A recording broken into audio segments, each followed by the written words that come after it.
waa Amady. waaw Aïda. tubaar fakàll macha allah. lu gi ku gis nen na ne sama taxawaay fii du dara tubaar fakàll parce que xale yi dañ maa bëgg wóolu ma. jox ma bopp. nee nañ ma yow rek la ñuy topp ba tax na man it ñoom rek laay topp. maylus yi nga xamante ne lu ma ci daaneel ci bal macha allah laf cat.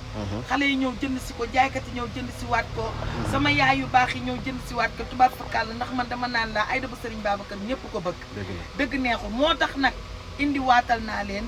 tabaski bi ñëw na te tabaski bi day laal ci tàngaay bi nee naa la seen jaaxle jeex na daw leen ngeen ñëw Amady filmeel leen ba ñu xool bal yi nga xam ne moom laa leen wàccee tey nee naa la bal bu dàq motif bu dàq sa morom ngeen bii motif bu dàq sa morom ngeen bii nee naa la bu ko romb sa musiba daw leen ñëw adresse bu baax bi rond-point poste Thiaroye kuy jaaywaat nga ñëw ma jaay la kuy sañse ku bëgg hôtesse ci tabaski bi neex naa hôtesse soo neex naa la ko yàpp tubaar fakàll macha allah xoolal ma xartum bi nga xam ne tubaar fakàll macha allah faj na téeméeri dof nee naa la dëgg neexul ñi ci doon laaj ci ñëpp ñëw leen ku ci bëgg hôtesse ñëwal ma jaay la yéex ñàkk nag la toog tudd romb ci déj waaw ne pas manqué adresse baax la poste Thiaroye